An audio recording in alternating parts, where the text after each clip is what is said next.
tó máa ṣe baby shower prime boy ò sí ńbẹ̀ nígbà tó máa ṣe kó mọ prime boy ò sí ńbẹ̀ o wọn invite yẹn. àní mo ṣe ń bọ̀ bẹ́ẹ̀ yẹn ẹ̀yin kánjú ẹ̀yin ṣe ń kánjú.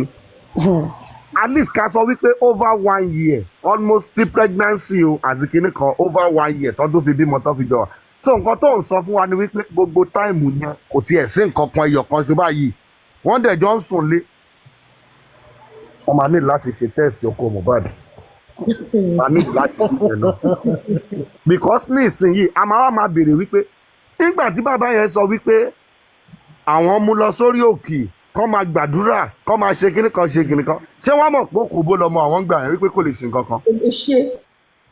because me understand now. so irú yẹn gan ó yẹ kí bàbá Mohbad gan kàn sọ fún prime boy pé ó dà pé bóyá torí ẹ̀ gan ni bàbá yẹn ṣe bínú jáde torí bàbá yẹn fi ń lọlé wípé wèrè lélẹ̀ tó gbéṣẹ́ fún yìí o wípé ẹ máa gbọ́ rádaràdà tẹ́lẹ̀ sọ Mohbad tẹ́mi mọ́ ló sọ pé nǹkan ló ṣe má máa ṣerú nǹkan báyìí náà wèrè ni bàbá yìí jẹ́ máa lọlé cause rubbish lélẹ̀ sọ tó àwọn yẹn ti wò pé dà pé rubbish lélẹ̀ sọ ni bàbá yẹn fi sọ pé wò jẹ́ máa lọlé cause ìwọ tí mo ti gbọ́ tí mo gbẹ́kẹ̀lé wo rubbish tó ṣe. Now, just like Bimi ṣe just imagine at what point in life because prime boy náà dé ó ń claim pé Mohbad ní best friend o ṣé ìwọ ló mú Mohbad ní best friend àbí Mohbad ló mú ẹ ní best friend because I need láti clear wọn yẹn in life sometimes I might be your best friend and you are not my best friend ó ń ṣẹlẹ̀ dáadáa.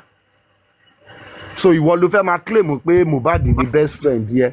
Bẹ́ẹ̀ni. Mohbad sọ fún wọn wípé aláyé ìwọ ni best friend ni because gbogbo time tó wà ní Malian house ó sì ń bẹ̀. Ẹ má gbàgbé òun nìkan ló tún sọ fún pé ṣiṣẹ́ o. CCT inú ilé wọn òun nìkan ló tún sọ fún pé ó ṣiṣẹ́. Ó nìkan ló sọ fún pé ó ṣiṣẹ́. Ó yà náà nígbà tí wọ́n ṣe introduction and engagement níbo ló wà? Nígbà tó ń ṣe baby shower níbo ló wà? Nígbà tó ń ṣèkómọ níbo ló wà? Ṣé you understand? So and even ìwọ fúnra ẹ̀ narration tó fi ilẹ̀ gan ni wípé Mohbad ló pè ẹ́ tí Mohbad bá pè ẹ́ o kàn lè kẹ́sẹ̀ lẹ́sẹ̀ kó ló ń lọ sílẹ̀. So òun ṣe best friend ẹ̀ nìyẹn náà. Olúwa tó sin ẹjẹ tí wàá ẹ má bínú nígbà tó dé láti Inquest tó lọ síbi tó ti lọ grant interview wọ́n tún béèrè nǹkan tó ń sọ ní Inquest tí ò tí ì ju how many few hours lọ ó tún lóun ò rántí òun ti sọ nǹkan tóun máa sọ níbẹ̀ yẹn náà.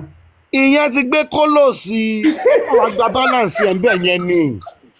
Ó lọ gbà ó lọ gba balance ẹ̀. Balance ló lọ gbà náà. Ó lọ gbà.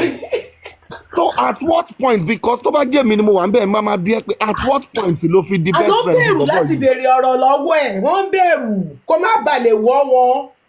So kì ta ni láti tí ó lè wọ́ yeye kú ní gan tó jẹ́ ìyàwó ọ̀dọ̀ kìíní ló ti sọ̀rọ̀ ọ̀dọ̀ aristocrat ló tún ti sọ̀rọ̀. Àwọ̀ Aristotle àti Socrates á wọ́ gbogbo wọn papọ̀ ta ni prime boy ìwà aráyè tó ti mú gbó ẹ̀yọ́ ọmọ ọlọ́mọ. People ní court gan wọ́n sọ wọ́n ní pé he's so rude ipe ṣe ló ṣe bẹ́ẹ̀ ni pé kò sẹ́ni tó wò lè bá jà bí tó wò lè bú bẹ́ẹ̀ yẹn ni. Ó ti yó. Tó ṣe ó dà pé ẹ̀mọ̀ nǹkan tó ń pè ní kolos tó bá ti gbé ẹyin kẹ̀ bí áyán lẹ ṣe máa rí lójú ẹ̀ bí áyán lẹ ṣe máa rí so ìyẹn so gbogbo wọn yẹn torí ẹ̀ mo ń sọ pé you see these people they are trying to overplay their role their importance nínú tẹ bá gbọ́ bí yẹn tí yẹn ṣe ń sọ̀rọ̀ òun ni best friend yẹ Mohbad is my show mélòó ni Mohbad ti lọ tó gbé ẹ dání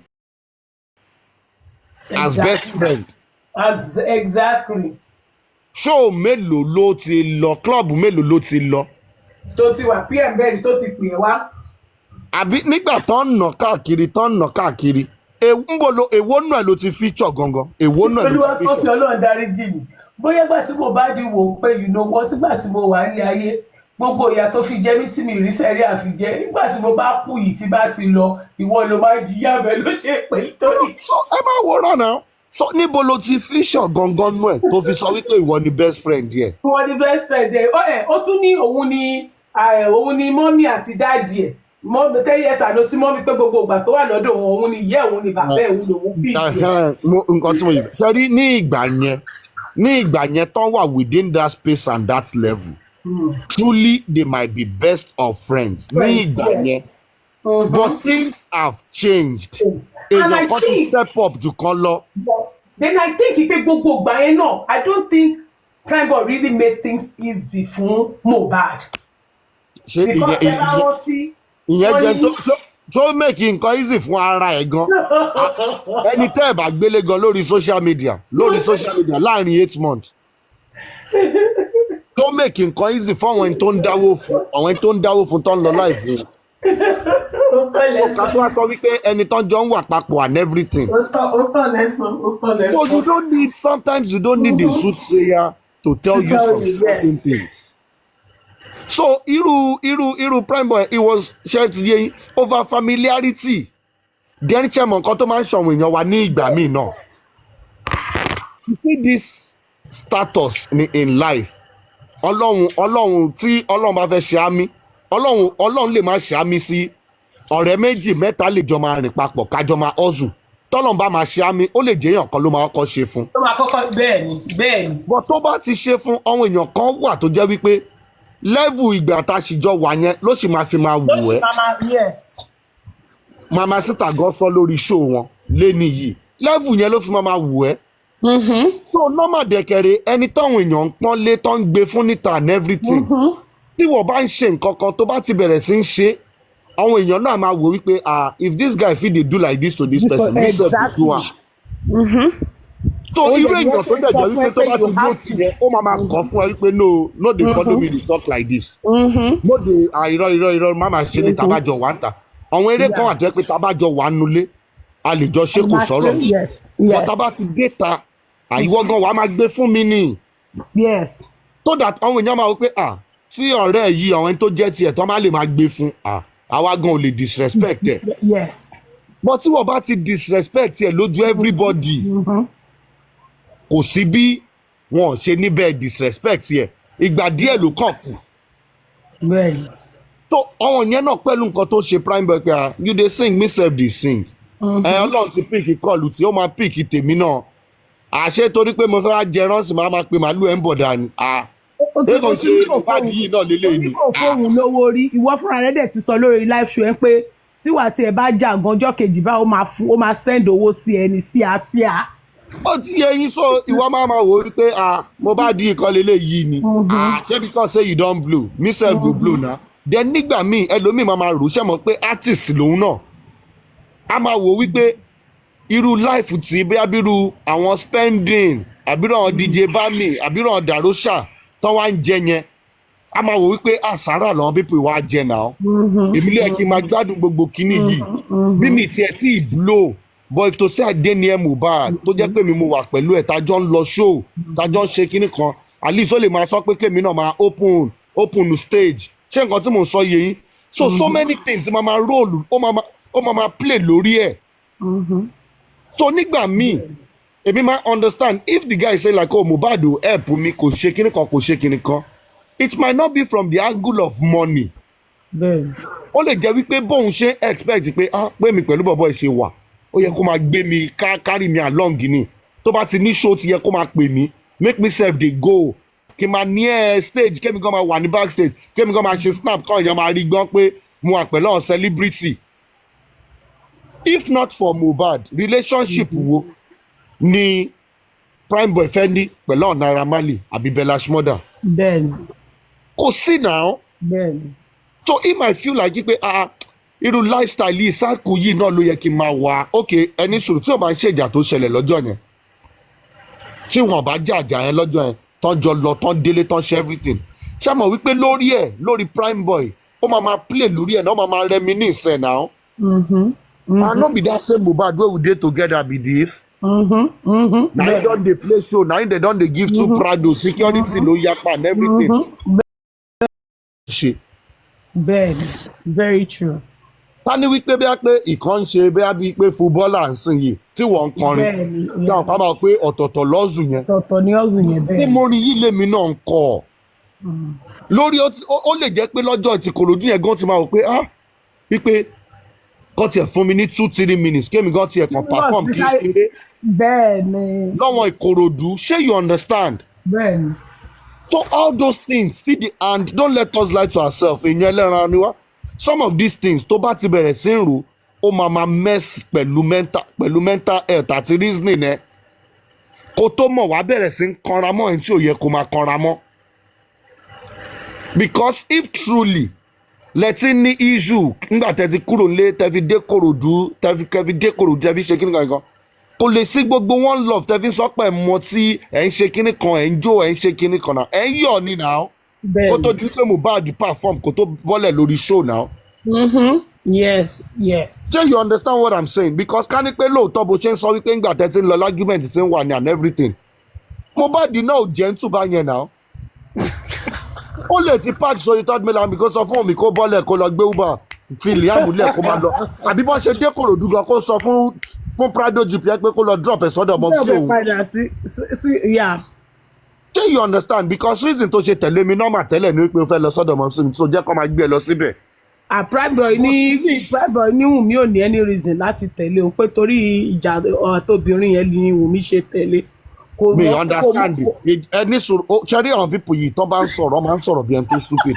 Ìjà obìnrin yẹn ṣé obìnrin yẹn wà ní ṣòdì general bita yẹn ló fi tẹ̀lé yín lọ.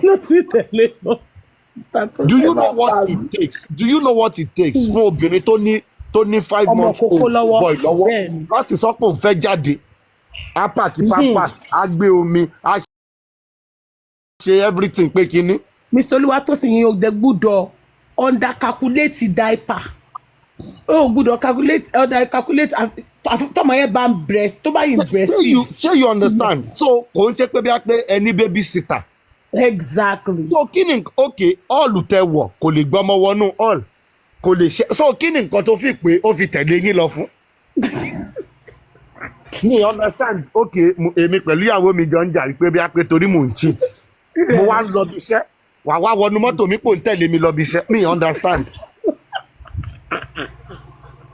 Ṣé ẹni tó bá ti tẹ̀lé mi lọ bí iṣẹ́ ṣé wàá máa jókòó sórí iṣẹ́ àmì lẹ́gbẹ̀ẹ́ àbí máa láàbù ẹ lọ́fíìsì wọ́n wá ní pé kí ló ṣẹlẹ̀ ní pé ọkọ mi yìí is cheating on me ló fi tẹ̀lé mi because where's the sense in what you are saying? Nítorí wọn tó ṣe máa pa mí. Ṣùgbọ́n obìnrin á tàka sí á ní pé àlọ́ ti àbọ̀ tèmi ṣe bí wà lọ sí nínú ilé ló máa padà wá bá mi. True. Number one ó tiẹ̀ ní kọ́kọ́ jẹun náà ó lé kó tó dé gan ó lè ti kọ́kọ́ tilẹ̀kùn ó sọ fẹ́ pé òun ti sùn á dẹ̀ ti tó bá jẹ́ obìnrin tó yí lórí dáadáa bí ọmọ Lagos Island á kọ́kọ́ fèpínlẹ̀ fẹ́ fún ẹgbọ́n kan tó ní Wùmí tó ṣe fún níjọ́ gbà tó padà wọlé ó lọ́nu yàrá ọmọ ó dẹ̀ lọ tilẹ̀kùn lẹ́yìn dàrú ṣàlù bá Mohbad. A ti tilẹ̀kùn á dẹ̀ fi pé ìtó bá ṣílẹ̀kùn yìí lóyún ikú ni tí nǹkan bá ṣe yín. Understand, you know the thing is this and sometimes I do mo máa understand wípé ṣé mo pé ẹlòmíì kò ń ṣe pé bí a pé mo fi ń búyàn anything no mi lè tán ẹlòmíì ó ti marry o but kò tí ì taste adùn marriage rí ẹlòmíì ó kàn marry ṣe rí nǹkan tó ń pè ní marriage yẹn wípé sweetness ẹ̀yìn adùn yẹn gangan mi lè tán inú ìjà ló wà. Marriage doesn't mean yes. Inú ìjà sẹ́ni nǹkan tó ń pè ní marriage gangan adùn tó bá sọ pé wà nínú ìgbéyàwó yẹn inú ìjà ló wà. Because èmi ò mọ̀ tó bá ṣe ń ṣe lòmíì rí pé nígbà míì gan tó bá tó bí i 2 weeks àbí 3 weeks má rò pé wọn ò tiẹ̀ rí mi bú wọn ṣe nǹkan mi gan máa wò pé ṣé pé gẹ́ yìí ti ń plan láti pa mí báyìí. Mr. Olúwatósìn wà láì. láti ya ìtẹ̀wá sọ ẹ̀sọ̀ tó wà nínú síta o. tó bá jà tó bá ti pèsè àríwá àmà tí ìjà lọ́sẹ̀ yìí kẹ́. ẹ̀sọ̀ yìí tó wà because nǹkan tí mo mọ̀ ni wípé kò sí tó ṣe lè ẹ̀ lè jọ perfect. wàláì. ẹ̀ lè jọ perfect. àríwá aṣáàtì ìjà kọjá ṣóògùn gbàgbé àmà ìjọba tí lọ sẹ́yìn. so ẹlòmíì kò taste adùn marriage rí so ẹlòmíì bíi novel nǹkan kan ló kàn máa ń kà so ẹlòmíì kàn parí tí àwọn pé bíi ẹlòmíì long distance relationship ni àbí kó jẹ́ pé igi ló fẹ́ wọ́n bá ṣàtidé wọ́n ṣàjọ rẹ́rìn kan lọ so kò wọ́n experience ẹ wípé adùn gbéyàwó gangan mi lè tàn yín. It is the ability for you to forgive each other every time. Yes. Every time. nǹkan tó ń ṣẹ́rí nǹkan tó ń pè láti kàn jẹ́ pé mo ti má rí ọkọ mi ìyàwó ìyẹn kọ ṣùgbọ́n ó lè mọ̀ wípé number one frustrator mi lélẹ́yìí sẹ́ẹ̀. Wàláì Ọlọ́run bá gbọ́. mi lè fi bá ṣeré mo lè bú nǹkan mi bọ́ tó ò lè bá mi bú. Wàláì bí sọ wá sí àyẹ ikú ni máa wá ẹ wálé. Mr. Tosin ẹdùn ọ̀nà ṣé ti study ṣe lọ sí ẹ̀ra novel tó yẹ pé obi. ṣé kí n sọ nǹkan fún yín but ṣé mọ̀ pé this thing máa sọ fún yàn pé ṣe rí marriage or relationship is not rocket science. Bẹ́ẹ̀ni. It is not rocket science but ẹlòmíì fúnra ẹ̀ gan kò láyọ̀. Torí ẹ̀ nígbà míì if maybe some of my guys or young people they talk to me about relationship or anything man pe first thing tó yẹ kó ọkọ bí ẹlòmíì tó bá pàdé ni pé ṣé inú ẹ dùn because ẹ woru ẹni sùúrù kó má dàbí ẹni pé kíní kan ẹ woru Bukky Jesse yẹn kò sẹ́ni tó lè fẹ́ lédi yẹn agbáko ló gbé náà because deep down in that woman she is bitter she is not happy. ọba yẹ kí Bukky yẹ yín láàárọ̀ ọ̀la. kí n tèmi nǹkan tí ó bá wọn kó sọ but she is not happy. at all. kí n sọ kan fún ẹni tí inú ẹ bá ń dùn ẹ you will know it. You see this thing they call bitterness nírú nǹkan mi tán Bukky Jesse máa ń ṣe yàn anything kò ń ṣe wípé torí ẹ̀ mo máa ń sọ pé nígbà máa ń sọ most times lórí platform yìí pé don't put your emotions into most of these things. Yes. ẹlòmíì gbogbo nǹkan tó ń ṣe yẹn kò rí bí bẹ́ẹ̀ ni pé òun ń ṣèkà kò rí bẹ́ẹ̀ ni pé òun ọ̀tí ẹlòmíì because from the place position tóun wà ló fi ń hùwà tó ń wù yẹn. ṣé nǹkan tí mò ń sọ yé yín. Bẹ́ẹ̀ni. so ẹni sùúrù ẹni tó lè ṣépè fún ọmọ tiẹ̀ tó wá fi pé tó bá ṣépè wípé tó ó rí nǹkan kan tó bá dínú kó ṣépè fún ọmọ tiẹ̀. kò sí bẹ́ẹ̀ ni o. oh the thing is so sometimes you need to tẹ́lómi bá hùwà sí mi máa ń kọ́kọ́ wò wípé ẹni yìí position wo ló wà tó fi ṣerú nǹkan báyìí then rather kí n blame onítọ̀hún yẹn ara mi ni máa blame because mo rò pé èmi mo fi ra mi sí position yìí because tí èmi bá ṣerú position yìí kò sí nǹkan tó lè bá mi sọ. kò sí lè bá mi sọ yes. ọ̀rọ̀ pé bí mo ṣe ń sọ̀rọ̀ sí kéèyàn kan wá mú mi kó bú mi kó ṣe kí nǹkan nínú ọkàn ara mi máa kọ́kọ́ wò pé ebí mi mo wá sọ online tí mo ṣe ń ṣáàjì tó fi wá ṣe justice for Mohbad. Exactly. a ní pé mo rán scroll lọ bí everybody ṣéyàn kan mú mi bú kò possible now. Bẹ́ẹ̀ni tó tọ̀ lẹ́sìn. ó sọ ní pé mo tan kándù yà fúnra mi èmi mo tan kándù. Sátẹ́lì tẹ bá rẹ́rìn bẹ́ẹ̀ yẹn tó tọ̀rọ̀ ni. ó tọ́ ni wà láì èmi ò lè parọ́ fún yín. wà láì bí sàkóso àtòsí ẹni èlẹ̀ wà láì. ó tọ́ ni àkókò wa ó ṣe kiri kan wà á yẹ ẹ́ sódì dandan kó bú mi. Bẹ́ẹ̀ni ní ọkàn mi kàn máa wà pé kò ń ṣẹjọ́ tiẹ̀ ná ebe mi mo kóra mi wá síbí báyìí wàláì àbí tí mi bá wá tennis platform jọ torí Ọlọ́run báwo lè mi sí pẹ̀lú ẹ̀ jọ fẹ́ rìn kájọ pàdé tó fi máa wò wípé bàbá tó sì yẹ o guys hide your face guys ṣe kíní kan ṣé mọ̀ yìí ó lè bá mi sọ tó àkọsílẹ̀ kúrò ń bẹ̀ the thing is you don't know me. You cannot tell my story. Anything tó bá gbọ́ tó lè sọ ń pa mi wọ́n ní wọ́n pé ní èèyàn ló sọ fún ẹ o experience ẹ̀ o ìwọ kọ́ lo experience ẹ̀. Bẹ́ẹ̀ni. tó bá kàn rí pé níbo ni ẹ kò níṣẹ́ èṣe kíní kan problem láìpẹ́ tí ẹni ẹ bá ń wáṣẹ́ ńgbà yẹn. kó tó bá sọ pé kò sówó lọ́wọ́ ẹ̀ bá ń wáṣẹ́ kò sí nǹkan tó fẹ́ ṣe fún mi màá bẹ́ẹ̀ ṣe ń jẹ padà. So the thing is, most of these people are not genuinely happy. Happy, yes, 100%. Torí ẹ̀ mọ̀ ẹ́ sọ pé tí justice for Mohbad yìí bá lọ tán ẹ̀ there are so many things tó jẹ́ wípé fúnra wa gan a ní láti enlighten ara wa.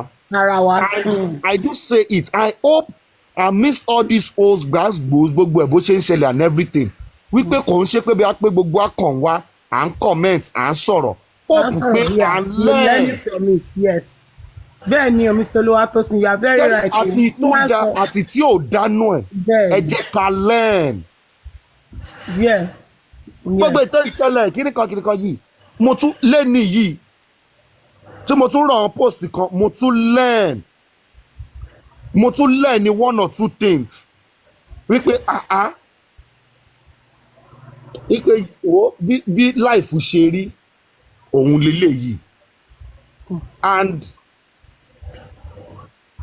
I also realize the fact that sometimes ní ìgbà míì you see communication is very very important. nítorí ọtún sẹ́yìn má bínú mo fẹ́ àdírẹ́sì Èjìwùmí ṣé Fẹ́mi ni ọ̀kẹ́ mi. I don't understand what you mean by please can you clarify torí cousin ti wà ń bẹ̀ more like olórí burúkú looking for colleague so I really need you to let me know torí kí tó mute yín ni ẹ má bínú Mr. Oluwatosin. Yes. So now ṣẹ́rí gbogbo kìíní mo tún learn wípé ẹlòmíì ó kàn máa ń sọ̀rọ̀ ni but I feel pé òun communicate.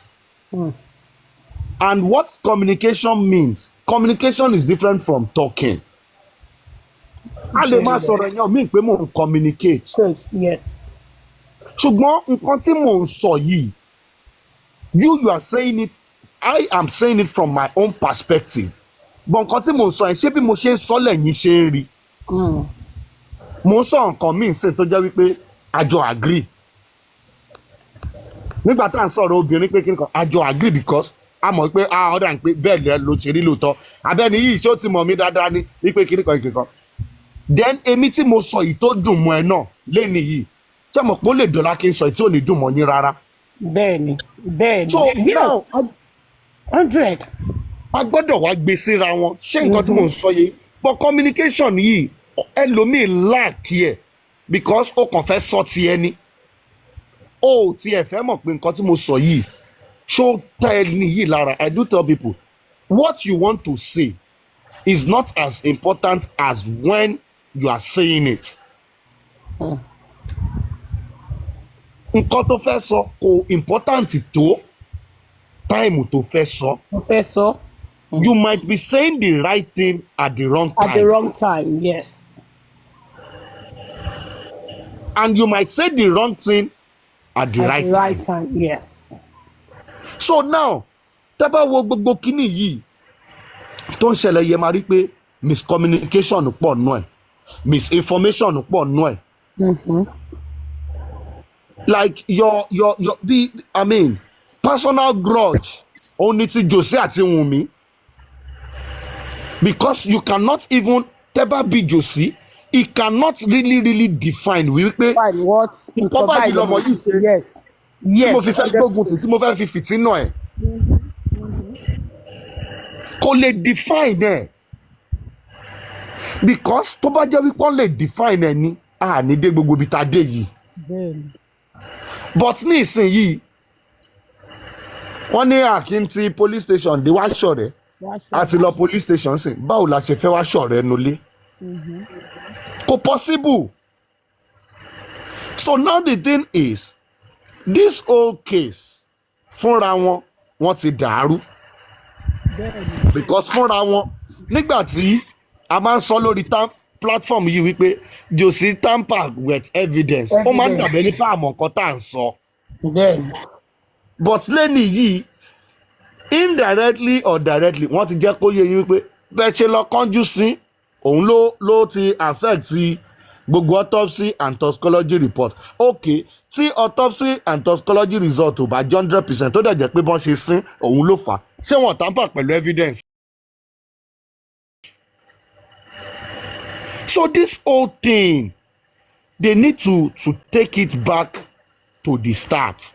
They need to take it back to the start and end this whole social media drama. So Oluwatosin ẹjọ mo fẹ́ receive call yín mo ń gbọ́ yín. Yeah, no problem. So just imagine now if in this situation where Veron is absent, Arifa is absent, and Baba wants to come out to be the one to give an update of what happened at the inquest. Irú level wo nìyẹn? Ẹ̀yin lẹ fẹ́ jáde wá máa sọ wípé nǹkan tó ṣẹlẹ̀ léléyìí, nǹkan téèyàn kan sọ léléyìí, nǹkan téèyàn. What level is that? If truly anybody loves Baba now, what they need to do is to go back to the drawing board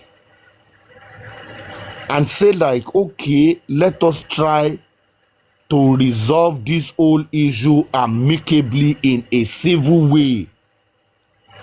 Because gbogbo bí tẹ́ ti ń feel pé ẹ fẹ́ nèlì Wùnmí, ẹ rí nǹkan kan bẹ́ẹ̀, ẹ rí nǹkan kan bá bọ̀ bẹ́ẹ̀.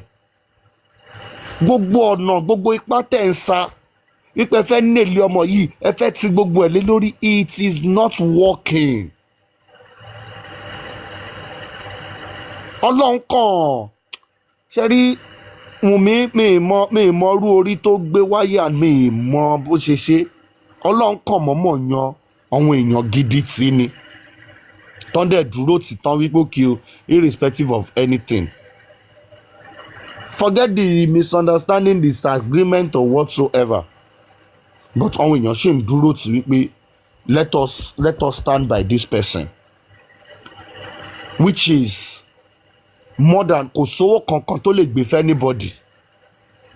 Over okay, níbi báyìí nsìn yìí we have over 200 people here. There are other platforms náà tó ṣì wà on and everything. Mama Sita lẹ́ǹkan like over 300 people. Kò sówó kankan tó lè pín fún wọn now. Can you pay people like every day for the past 8 months? Ipò kí ẹ máa ṣe free platform, ẹ máa ṣe kíní kan torí tèmi. Kò possible now. But Ọlọ́run tó sọ wípé òun ò ní fún àwọn èèyàn tiẹ̀ lẹ̀, òun ló yan àwọn èèyàn gidi tán fi dúró tì. And I give kudos to everybody for standing by the truth, because kò sí nǹkan kan tẹ́nibọ̀dì lè ṣe. Ẹ kàn ń lulẹ̀ ní láti inquest dé police station dé kìnìkan zero lẹ́ mú. Àwọn àgbàdo sọ pé tíwájú ò bá ṣe lọ ẹ̀yìn á ṣe padà sí. It is never too late. I do say it every time. What is justice? If at the end of the day gbogbo legacy Mohbad, gbogbo nǹkan tó fọjú ayé ẹ̀ ṣe tó gbé sílẹ̀, gbogbo ẹ̀ lẹ dàrú. Ní Inquest lẹ́ni yìí wọ́n náà ń kà wípé ó kọ tattoo sára, ó kọ jòsí, ó kọ Abọ́sẹ̀dé, ó kọ Blessing, ó kọ àdúrà. Tattoo Liam ńlá wà lára ẹ̀. These are the family. Káti ẹ̀ gbà pé ẹ̀ ń bá Wùnmí jà pé kò ń ṣara wọn, wípé ìyàwó ni yes okay ìyàwó ni ẹ̀ ń bá jà. But àwọn family ẹ̀ gangan kọ́ kí ni nǹkan tẹ́ ṣe? Ẹ ti da gbogbo family rú. As of today, Àdúrà and Baba are not on good terms. Baba and Ìyá Mohbad are not on good terms. Ẹ dẹ̀ máa jókòó ẹ̀yìn àgbàlagbà lẹ́ ń wá justice. Ṣé Àdúrà ló pa Mohbad ni? Àbí ìyá ẹ̀ ló pa ni? What is justice if ẹ̀yin tẹ́ jágbàlagbà yẹn tẹ́ ẹ̀ bá wò wípé no, irrespective of anything, a gbọ́dọ̀ kọ́kọ́ unite family yìí ná? Because I think one of the justice for Mohbad, one of the core aim and goal of it should be protecting and upholding the legacies of Mohbad. Ẹ mú gbogbo ẹ dàrú. Ẹ wá ń fìbàjẹ́ ń ṣayọ̀. Ẹ̀yin àgbàlagbà 50 something 60 something ẹ̀ ń wá online everyday ẹ̀ ń pariwo. Ọmọ 25 years. Ẹ wá sọ̀rọ̀ ẹ̀ di tọ́pìkì. Ẹ máa bu, ẹ máa ṣe kíní kan. Ẹ̀yin náà dẹ̀ lọ ọmọ tí yín. Ẹ̀rù ọjọ́ ọ̀la. Tẹ́ni tó dé la rí náà. Tẹ́ni tó dé òun la rí. Ṣó mọ nǹkan tó máa ṣẹlẹ̀ sí wọ̀gán next. But the Lord would, I just hope and pray that, the Lord would actually give Josie the wisdom. He will give him the wisdom. Only would lead làwọn àbí pastor làwọn anything. Maybe he should go and fast and pray.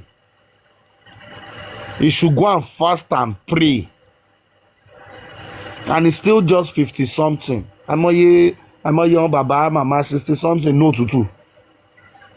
Bàbá 50 something 60 something no tutu. Wọ́n ká gẹ̀gẹ̀, wọ́n ṣe ń lọ bí iṣẹ́, wọ́n ṣe ń ṣe gbogbo ẹ̀.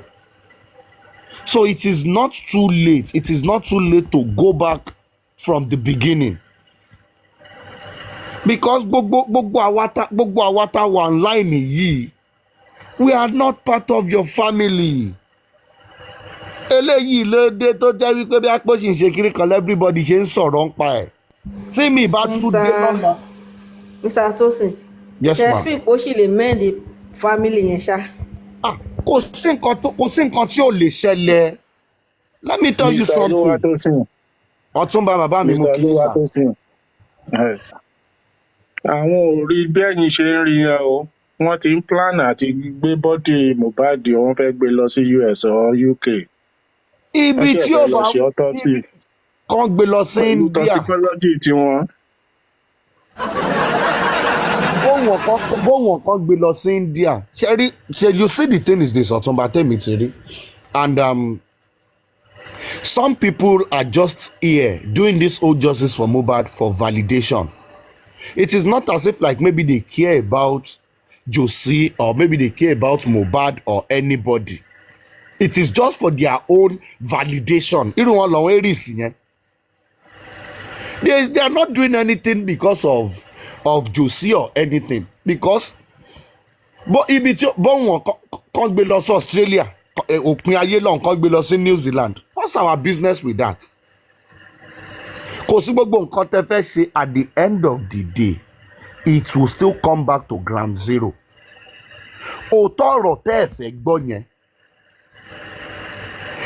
Tó bá jẹ́ wípé lè ní yìí, pathologist yẹn sọ wípé yes, àwọn rí stab wound kan lára ẹ̀, àwọn rí mark kan lára ẹ̀. Wípé but àwọn ò mọ̀ bóyá stab ni àbí anything lọ́wọ́ side ọrùn ẹ̀ yẹn, àwọn kan rí mark yẹn bíi sharp mark lọ́rùn ẹ̀ or anything. Ẹ máa rí pé wọ́n máa sọ fún pé autopsy yẹn correct. That's where Wunmi stabbed in, but they cannot get it because the body has decayed. All they are looking for. Àbí tó bá yẹ pé wọ́n rí pé poison ni. Ó ti yé yín. So validation ni, so in as much as gbogbo report tó ń jáde, result tó ń jáde kò point sí anything, it is a problem for them. Ṣé mo wípé lẹ́ni ìsinyìí gbogbo kéèsì wọn ní zone 2 sìn ó tún ti lulẹ̀ because pathologist ti jáde lẹ́ni ìsìn ó ti sọ fún pé wọn ẹ̀ ń bá mú body. So the whole narrative, Darosha embalmed the body, he embalmed the body, he embalmed the body, zero. Mr. Oluwatosin, bled profusely ńkọ́? Bled profusely. Ṣé kò ti di zero báyìí? Ìyẹn ni mò ń sọ náà. Ìgbé ṣẹ́rí èmi ò mọ bí family ẹlòmíì. If ti sọ pé ayọ̀ ọ̀hún láyọ̀ tó dalẹ̀ rí, báyọ̀ òun ò kì í dalẹ̀. Wọ́n ní èmi ò mọ family ẹlòmíì. But níbi tèmi ti wá, issue lè ṣẹlẹ̀ or anything. Wọ́n ní tí ayé àjẹnazakẹ tí ọmọdé bá ṣàgbàlagbà àbí àgbàmọdé tí kinní kan bá ṣe yàn, àwọn nǹkan mìíràn jẹ́ pé tó bá ṣẹlẹ̀ Ọ̀túnba ògbójú ló máa lò wọlé. Mr. Oluwatosin ẹ jọ̀ọ́ ẹ bá mi analyse ti kinní kí náà ti ń porúkọ ẹ̀. Èwo ni ẹ sà? Prime boy. Gbogbo nǹkan tó sọ ní kóòtù lẹ́nìí yẹn tán wọ́n ti kọ́kọ́ gbàlù láàárọ̀ yìí o tán ti ń jó gan seriously. Ẹ ṣẹ̀ṣẹ̀ ń wọlé ni. Mo ṣe ń wọlé ni ẹ má bínú. Ẹ jẹ́ bá mi analyse gbogbo nǹkan tó sọ ń bẹ̀ yẹn ẹ jọ̀ọ́ kí ló fi ní èwù mí ná torí kò yé mi. Kí n sọ nǹkan ṣẹ́rí those people àjọsí bẹ́ẹ̀ mo ti ń sọ fún yín pé ṣẹ́rí it's just a pity that you know in 2024 ìyẹn lẹ fi máa mọ̀ wípé àgbà ò kan gbọ́n and wípé èèyàn lè sọ òyìnbó kò mí nǹpo lọ́pọlọ lórí. Now the thing is this, Prime Boy fúnra ẹ̀ kò sọ anything meaningful lẹ́ni yìí, that is one. Number two, gbogbo nǹkan tí Prime Boy sọ yẹn atẹ́gùn ló kàn sọ sí. Atẹ́gùn ló sọ sí. Everything he said, it is not admissible. It's just so unfortunate, you know. It is an inquest. Ká ní pé bí a pé normal court ni, wípé court náà ti lọ lé ni wípé criminal case yẹn ti bẹ̀rẹ̀ sí pé court wá ní Prime Boy ti sọ̀rọ̀ tó ń sọ yẹn. By now, ó ti máa wà pẹ̀lú ọ̀vẹ̀rán àtàrífà. á ti wà ní jail báyìí because for you to come out under oath and say like, oh, my statements, my earlier statement to the police and to the authorities is a lie. Kò tí mọ̀ gravity nǹkan tó ń ṣiṣẹ́ yìí o, and àdúrà tó kọ̀ máa gbà ní wípé the states should not want to go further with the investigation of this case. If the police, Mr. Olúwatósìn ẹjọ́ ẹ má bínú, mi ò fi bẹ́ẹ̀ follow kíní ilé ni. Ẹni pé ó ní statement òun, èwo ni láì bẹ́ẹ̀ èwo ni irọ́. Yeah, according to what I heard, ó ní statement tóun sọ fún àwọn ọlọ́pàá yẹn wípé irọ́ lòun pa fún wọn. According to what I heard. Statement tí tó ti kọ́kọ́ kọ sí police station. Yes. Onírọ́ ló ń pa fún wọn. Yes, according to what I heard. So tell me báwọn bíbá yìí tó bá jẹ́ wípé it is another thing. But that is what I heard. Inquest ló ti sọ yẹn àbí? Yes, Inquest, lórí kíní show ẹ̀. Okay, he never said so. Okay, but you know, I actually heard it. So he said so. He said wọ́n ní ó sọ bẹ́ẹ̀, wọ́n ní wọ́n mú statement ẹ̀ kọ ní sí police station pé wọ́n wá ka ibì kan fún bẹ́ẹ̀ pé ibi tó ti sọ pé Wùmí actually ní kó má wàá testify against pé Wùmí ń bẹ̀ òun pé ṣé kọ́ lo as pé nǹkan tó kọ sílẹ̀ sọ pé rárá òun ò sọ bẹ́ẹ̀ Wùmí ò sọ bẹ́ẹ̀ fún òun pé òun parọ́ ni. I'm here now. Really? Now. Now. So and you don't. Now. So and one thing you don't get is this: if you write a 100 paragraph, or 100 sheet statement, tó bá ti ní line kan bẹ̀, tó bá ti parọ́ nù ẹ̀, is as good as gbogbo nǹkan tó kọ síbẹ̀ yẹn irọ́ ni. That is just it. So now they need to go back to those statements now and now start asking you all over again. Because tó bá jẹ́ wípé station ló ti lọ kọ statements ẹni tó sọ pé irọ́ wà lẹ́yọ̀ kan ni, wọ́n á ní kó cancel ẹ̀ kó tún kọ ni. So ìwọ nínú statement ẹ tó bá lè kọ síbẹ̀ pé Wùmí ń bẹ̀ wípé kó má wá testify tó dẹ̀ jẹ́ wípé irọ́ ni. So gbogbo èyí tó kọ sókè yẹn ń kọ́. Báwo náà ṣe máa believe pé òótọ́ ni gbogbo àwọn ìtókù tó kọ yẹn? Àti pé gbogbo tó ń sọ ní kóòtù ló bẹ́ẹ̀ yẹn gangan náà irọ́ ni. Wọ́n á wò pé irọ́ ni. Òun náà nǹkan tí mo fẹ́ sọ náà nìyẹn. Gbogbo nǹkan tó sọ ní Inquest náà yẹn irọ́ náà nìyẹn. That is why I said like everything he said it is not admissible at all because fúnra ẹ̀ o ti prove fún court àti fún àwọn ọlọ́pàá gan wípé òun pa irọ́.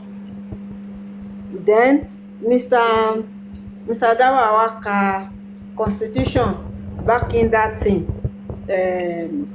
Perjury ni. Perjury. Yes now. Then in fact it's ọwọ́ àkàkọ́ perjury ni pé is a 14-year term. Guinea. Yes now perjury ni. Penalty is 14 years. Torí ẹ̀ mo jẹ́ sọ pé lọ́ọ̀kì kan ṣo tó máa ní bó ṣe wà yẹn òun ni wípé kí state government má fẹ́ push case yẹn further. Tán bá push case yẹn further. Let me now tell you one thing is this. Ẹ mọ̀ pé ọ̀dọ́ wa náà ti máa wá lẹ́yìn. Mr. Olúwatósìn ẹjọ́ ẹ ní sọ̀rọ̀. Ṣé rí kéèsì Mohbad àwọn kan wà tó jẹ́ pé kò sí bọ́n ṣe lè connect wọn mọ́ kó Mohbad tán ṣì máa lọ sẹ́wọ̀n. Definitely. Àti sọ ẹ náà. Irú spending yẹn ó likely. Irú eléyìí náà tó ti ń fẹnu wú géètì báyìí. No kirikiri ń jó sopin lélẹ́yìí. At least báwo bá ṣẹ̀ṣẹ̀ mí. No check it on Jerry crime boy. Wọ́n máa fún lórí ọ̀rọ̀ Mohbad crime boy check it on Wẹ́stò sì wà ń bẹ̀, Fẹ̀ràn wà ń bẹ̀, Àrífà wà ń bẹ̀. Yàtọ̀ sí perjury. Now Kẹ́mi kan sọ pé sọ́ọ̀kan tí máa sọ lórí social media báyìí o. Ṣẹ́rí yàtọ̀ sí perjury yìí nsìnyí. Now autopsy àti toxicology tí government ń ṣe nsìnyí kò lè determine cause of death. Now they will go back to proper investigation. Tó bá wá ṣe investigation yẹn sìn ṣé mọ̀ wípé àwa ti ń sọ fún wọn wípé wọ́n máa gbé nọ́ọ̀sì yẹn jáde at the end of the day. Nọ́ọ̀sì yẹn á wá jáde because nísìnyìí pathologist nísìnyìí ti ascertain lóòótọ́ wípé a rí paracetamol ní bọ́dì ẹ̀ a rí wípé wọ́n administer injection àbógùn sára bọ̀bọ̀ yìí. Nǹkan tó wá ṣẹlẹ̀ if àti wípé kò pọ̀ gan but kí ló ṣẹlẹ̀ tán fi wá administer injection àbí oògùn tán fún yẹn àwa sọ jáde. So irú crime boy yẹn ìyẹn gbogbo nǹkan tó ń sọ ẹ ó ti ó ṣẹ́rí ó dàbí Ọdúnládé Adékọ́lá ni tó lọ ṣe fíìmù ó dẹ̀ ti lọ ṣe fíìmù ó ti lọ gba balance ẹ̀ instantly wọ́n san balance ẹ̀ fún náà so ó dẹ̀ ti gbà síasíà so kí ló tún kù. So irú crime boy yẹn ò ń ṣe yẹn gunners nìyẹn kí ni nǹkan tó sọ tó fi nílì wọ̀n mi.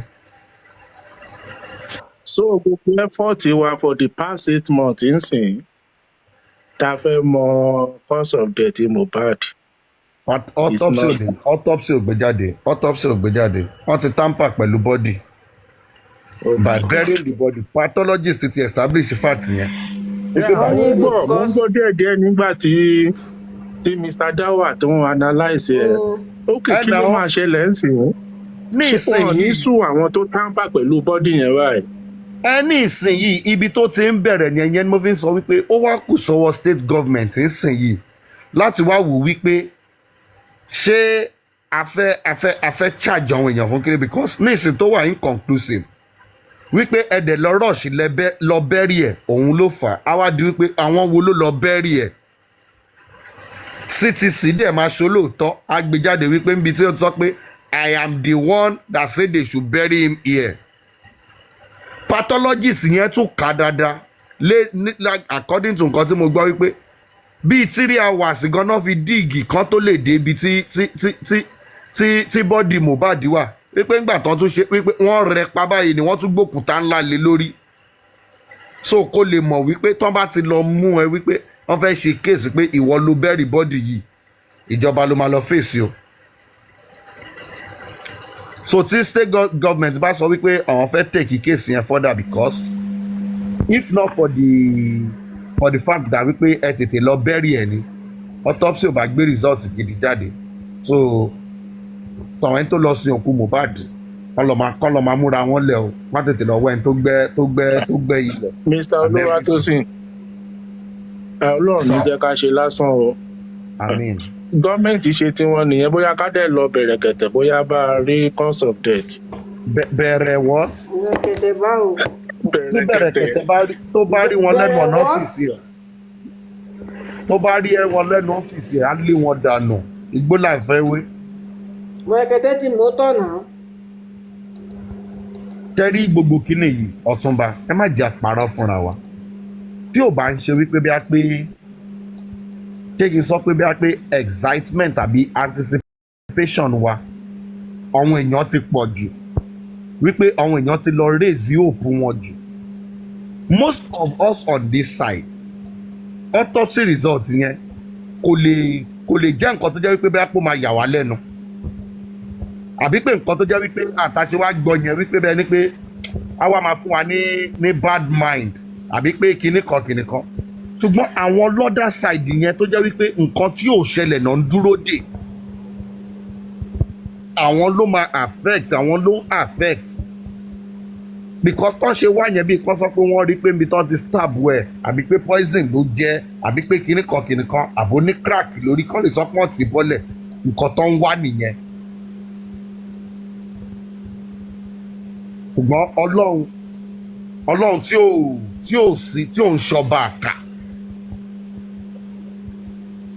àká because we do say it every time before you can start calling for justice or whatsoever. Okay, Mr. Olúwatósìn, yes, another question ẹ má bínú o.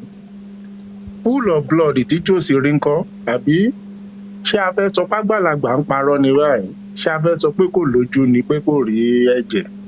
Tẹ́rí tẹ́ bá lọ ṣebí ẹ̀ka CTC yẹn ń bì báyìí náà. Tẹ́ bá wo CTC yẹn ṣé yóò sì sọ nǹkan tó jọmọ́ pull-up nínú CTC.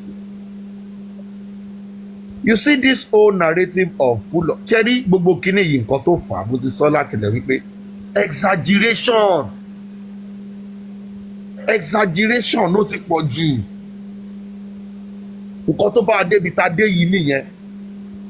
Irú nǹkan tó ṣẹlẹ̀ lénìí yìí bí prime boy ṣe sọ̀rọ̀ lénìí yìí tí tiktok kàn fi dá yìí ká ní parí faveron àti westo wà léni ṣẹ́fìpò máa dábàá yìí tẹmọtán ṣe máa ti twist narrative yẹn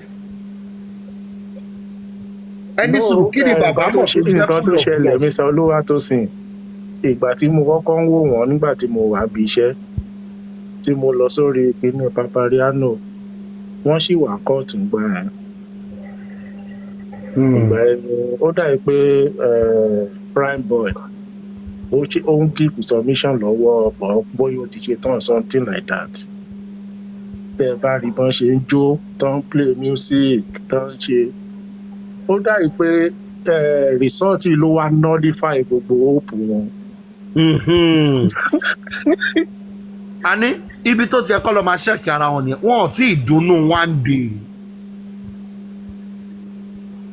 òótọ́ dẹ́ ni o àwọn pípọ̀ yóò dunnú one day ní nǹkan káàkiri ṣáàtúnú ṣẹlẹ̀ tá a ba gbogbo ẹ̀ jẹ́. ìsídà kò jẹ́ pọ́n máa parọ́ kan kí irọ́ yẹn tó ṣe kiri kan wọ́n ti debunk ẹ̀. Mr. Tosin mo mà ní question kan. Ok. Ọ̀túnba Ẹ̀kalẹ́ o. ẹ ra sa òkè Ẹ̀kalẹ́ àti maga. Yes. ẹ ra sa. àwa ọkùnrin láti take charge lálẹ́. bẹ́ẹ̀ ni o. káwọn ìyá wa kan sinmi díẹ̀. wá dùn pé Mr. Dawa ti máa sùn báyìí. ó dùn mí yá. Anyway now let me ask my question. ẹ̀yin ọkùnrin ẹ wá sókè ẹ jẹ́ ká take over. ẹ já take over pátápátá. àti fún wọn láàyè ìfọjọ́ mẹ́ta. ọtún máa ṣe ìsọkọ fún adẹ máa ṣe bóyá weekend ní àbọ̀jọ́ kan tá a bá ti ráyè ti maga máa sọ fún Mr. Dawa náà àwọn ọkùnrin káwọn obìnrin yìí yàtọ̀ sí host nìkan àwọn ọkùnrin dẹ̀ máa take over show lọ́jọ́ yẹn. Oh yeah, let's. ó jẹ́ 2 hours àbí 3 hours. ẹni sùúrù Mr. Olúwatósìn òótọ́ lẹ́sọ̀ ti maga àwa ló kàn báyìí wọ́n ti nǹkan tó fi 8 months ṣe. àbí òun náà sọ pé kò sí wọ́n rí cause of death. bọ́ọ̀rì nǹkankan àwọn ọkùnrin justice. àwa ló kàn. ẹ jẹ́ káwọn ọkùnrin wa káwa take over kan wá wò. wọ́n jẹ́ káwa náà láàrin 3 weeks bóyá máa rí cause of death bóyá ni. káwa fàájà. ṣe rí pé àwọn ọkùnrin ló kàn wá ẹ̀ àwa láti ẹ̀fẹ́ bẹ̀rẹ̀ justice tiwa báyìí. kẹ́dẹ̀ mọ̀ pé àwọn politician yẹn náà tó bá fẹ́ ṣe gbogbo kíní wọn òru náà máa ń plan yẹn. òru ni òru làwọn náà plan tiwa. òru làwa fi tiwa sí. wọ́n bá máa jí láàárọ̀ lábẹ́lé wọ́n máa bá ṣẹ́ta. nípa ti take over ọkùnrin ti take over ìjọba alágbádá ti take over. now let me go. gbogbo ẹ̀yin obìnrin yìí a máa mute yìí ẹ tó bá ń gòkè báyìí a máa drop ẹ̀. ẹ no àkótí ìyá a máa plan ẹ ní Mr. Olúwatósìn a máa plan ẹ. host náà gbọ́. I pledge to Nigeria my country to be faithful, loyal and honest. Tẹ́ bá ti gbọ́ báyìí. ìjọba nìyẹn. ológun ti take over. ìjọba ológun. a máa fà á já gan ni o alakwa a máa fà á já ni o.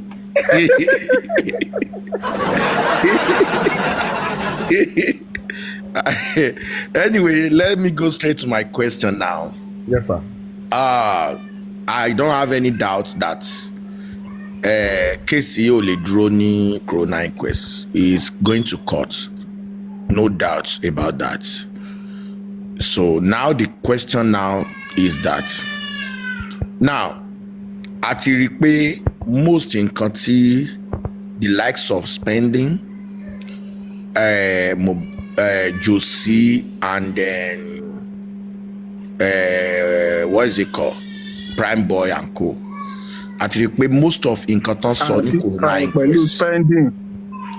Yes, spending mo kọ́ dárúkọ.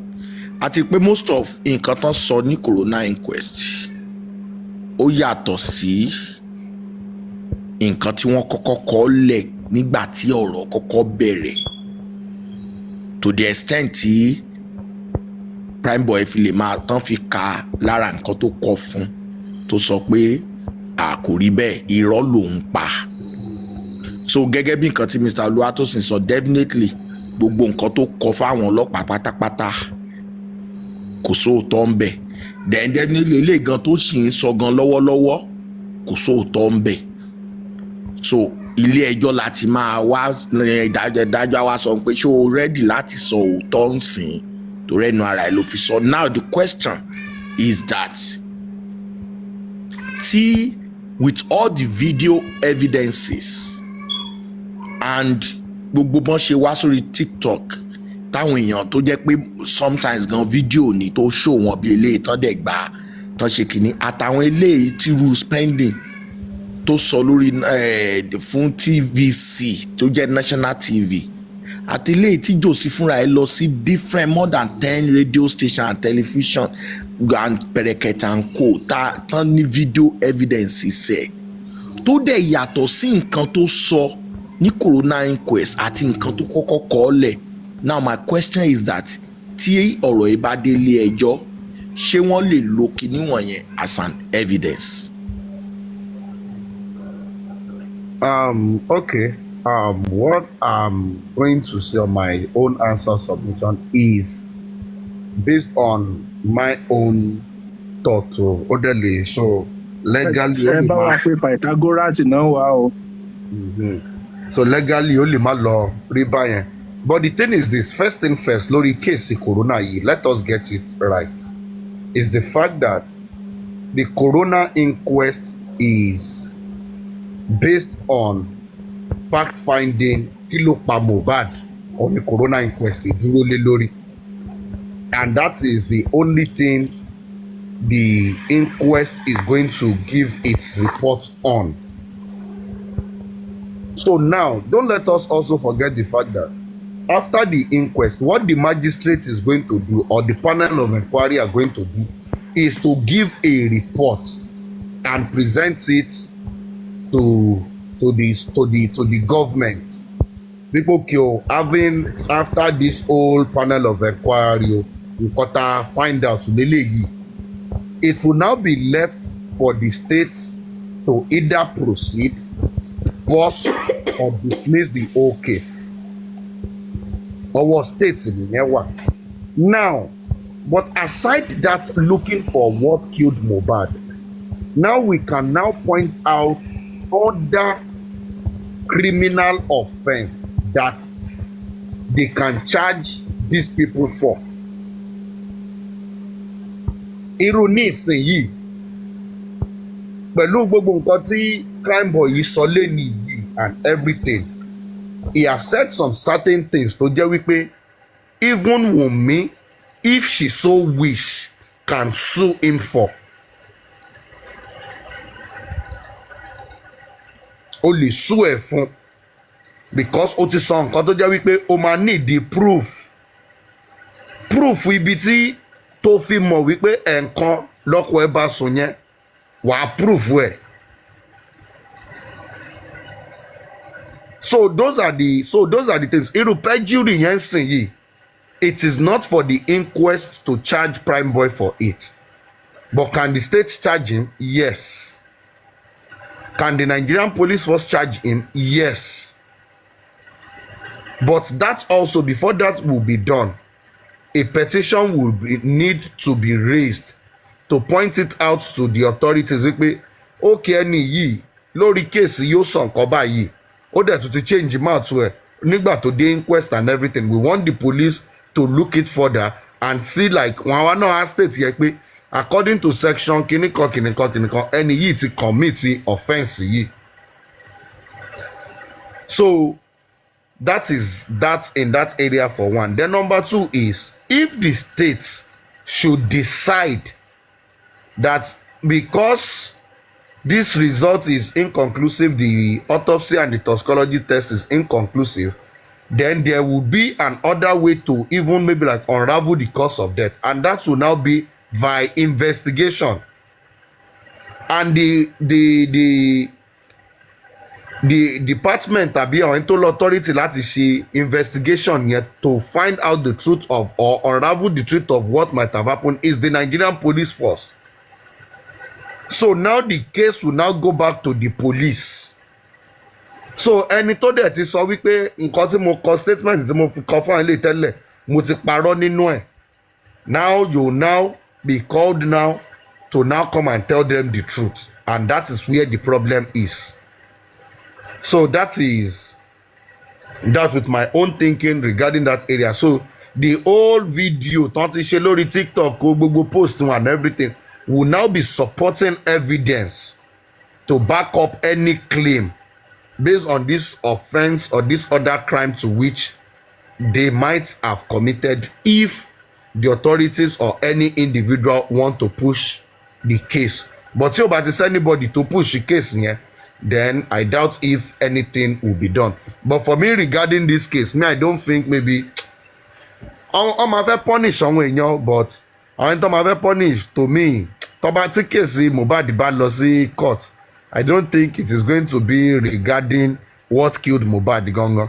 Ṣùgbọ́n but àwọn ẹ̀ṣẹ̀ sàárà bírù ìtọ́wọ̀n àrífà jẹ tọ́wọ̀n Veronu jẹ tí ìrọ̀ prime boy yìí máa jẹ àti spending yẹn ìrọ̀ yẹn sìn yìí náà lè lọ ṣẹ̀wọ̀n rárẹ̀.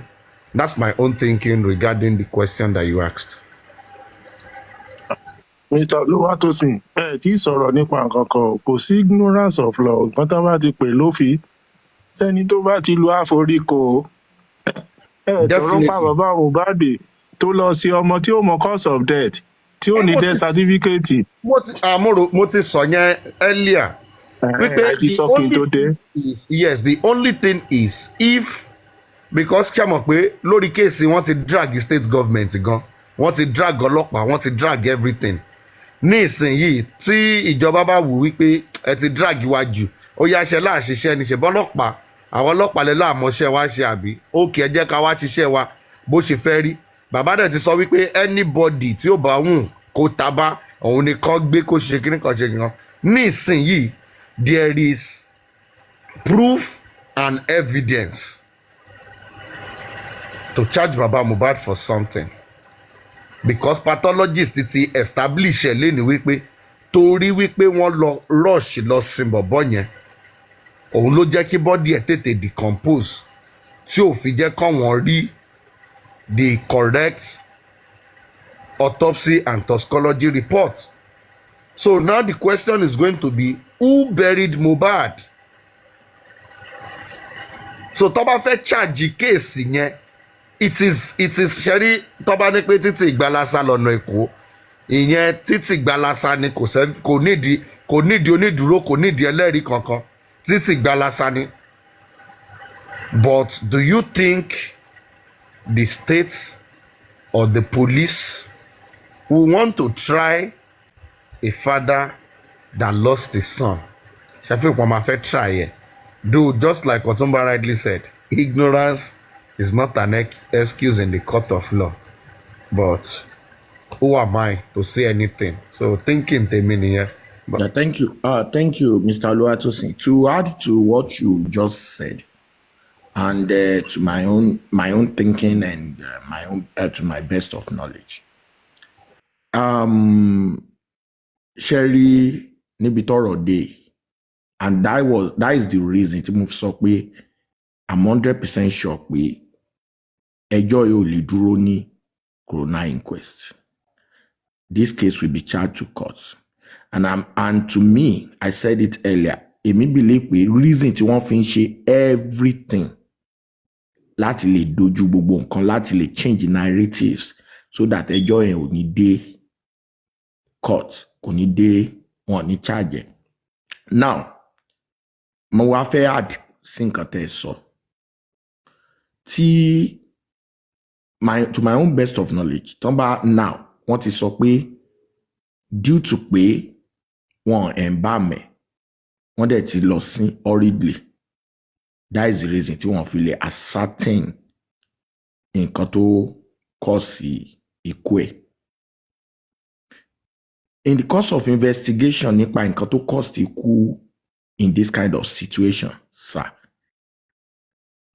wọ́n máa wo nǹkan tó ṣẹlẹ̀ before his death. Now that one get nǹkan, one máa wá wo the action to everybody, the road everybody take immediately after his death. Àwọn wo ló gbé àwọn ìgbésẹ̀ kankan tó mú ìfura lọ́wọ́ tó lè tamper tó jẹ́ kí evidence tó tamper pẹ̀lú evidence gẹ́gẹ́ bẹ́ẹ̀ ṣe sọ lẹ́ẹ̀kan. So they need to look into that. Then with the behavior of these people I mentioned earlier, it shows that there is more to it. And to my best of knowledge, they were being released on bail. So now to add this, I want to let them know that one of the main reasons tí wọ́n fi request for coroner inquest kì í ṣe gbogbo ní kéèsì tó ṣẹlẹ̀ ní Ifẹ̀. Falana was the one handling it, but he never requested pé kán kọ́kọ́ lọ sí coroner inquest. And now let me remind them pé one of the major reasons tán fi gbé ẹjọ́ yìí lọ sí inquest kó tó di pé wọ́n charge ẹ̀ sí court has been achieved 100%. And kí ni reason yẹn ni pé wọ́n wo gbogbo àwọn actors tí wọ́n believe pé wọ́n lẹ́bọ lẹ́rù, their countenance, their statements and everything. Then the lawyer is not too really were convinced nípa nǹkan tí wọ́n sọ, because bóyá ẹjọ́ Táyé ó yàtọ̀ sí ti Kẹ́hìndé, ẹjọ́ Kẹ́hìndé ó yàtọ̀ sí ti Ìdòwú. Now they request for coroner inquest. Now why tí mo sọ pé one of the major reasons tẹ́jọ́ ìfi lọ coroner inquest has been achieved is that ìgbà tán tún wá dé coroner inquest, the same thing repeated itself to show pé yes, lóòótọ́ these people are not stable with their submission and words. Now there are some actions tán wá take during the process tí coroner inquest yẹn fi ń take place, because téèyàn kan bá sọ pé bóyá nǹkan tán bá ti sọ lórí TikTok bóyá wọ́n sọ nìyẹn, ìyá tí gbogbo nǹkan tí Arífà kò lọ fèsì ọba one-on-one láti challenge ẹ̀, orí TikTok ló ti ṣe ẹ̀ṣẹ̀ tí wọ́n sọ pé tán fi arrest ẹ̀. Now for you guys to know the gravity of ẹ̀ṣẹ̀ tán ṣe, ẹ̀ṣẹ̀ tí wọ́n bá lè sọ pé kéèyàn tán bá ní 100 million bail tó ẹni ẹ̀ dẹ̀ tún gbúdọ̀ jẹ́ family ẹ̀. So for you to know the gravity, so for anyone to come online on TikTok or anywhere láti wá pa irọ́, then àwọn action tán wá take before kí each of these guys who are not even eyewitness, who are suspects, nǹkan tíjọba pè wọ́n up to this moment nìyẹn. Àwọn wo ló kó sábẹ́ wọn? Àwọn because tán bá release èèyàn on bail, reason tán fi máa ń sọ pé kán wá máa sign yẹn kì í ṣe yẹn nìkan, wọ́n máa wo gbogbo ìhùwàsí wọn, gbogbo ìṣesí wọn, àwọn wo náà ń bá ṣe, àwọn ibo náà rìn sí, because wọ́n sì ń ṣe investigation lọ́wọ́ ni. So for somebody tó fẹ́ lọ sí coroner inquest lọ́la láti lọ give submission àbí láti lọ sọ nǹkan tójú ẹ̀ rí, kì tún wá ń ṣe just ordinary person, a suspect in that case, láti pé kéèyàn kan wá gbé wá sórí TikTok kó wá máa sọ fún pé lọ́bẹ̀ lọ́la o, gbogbo nǹkan yẹn ni kó sọ o, gbogbo nǹkan tó rí ni kó sọ o, tó náà dẹ̀ sọ pé kìnnìkan nǹkan tó fẹ́ lọ sọ tán ti kọ́kọ́ jọ sọ tán ti pa tán ti kún. And again, for somebody to go to Corona Inquest after giving his submission tí ò pé 1 hour tó ti wá sórí TikTok tán ti ń dá owó fún. These are serious things that the government need to look into.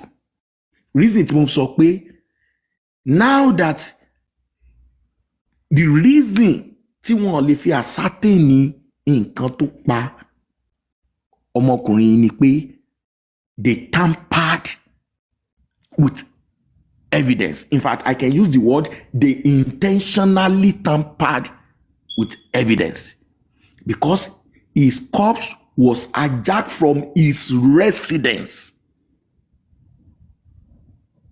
His corpse was he's a married man for that matter, and his corpse was hijacked from his residence, and they intended to bury him that night. Nígbà táwọn succeed láti bury that night, they make sure they buried him before 24 hours and cemented his grave. So these are the actions that needs to be looking at. Okay, now that we cannot ascertain through what is it called, what are the actions that we take even after his death? Then through that they will know the actors, and I'm very, very sure. So I'm just saying this for them to know that kò tí parí, not at all. The inquest ó ti serve, in fact, more than nǹkan gan tí Wunmi expect, because the inquest now ó ṣì di lot of things síta. Àwọn tó ń parọ́, àwọn tó máa sọ̀rọ̀ kan lénìí, ta ni wọ́n sọ bẹ́ẹ̀, ọ̀tọ̀ ni nǹkan tán wá sọ lórí social media, ọ̀tọ̀ ni nǹkan tán sọ lórí TikTok, àtàwọn action pé okay torí pé èèyàn kan lọ inquest lọ́la kan kọ́kọ́ pé kan bá sọ̀rọ̀ kan ṣe gbogbo ẹ̀. Yes, these are evidences, and they will need to know the reason tí wọ́n fi gbé gbogbo ìgbésẹ̀ wọ̀nyí. So that is what I wanted to add to what Mr. Oluwatosin said earlier.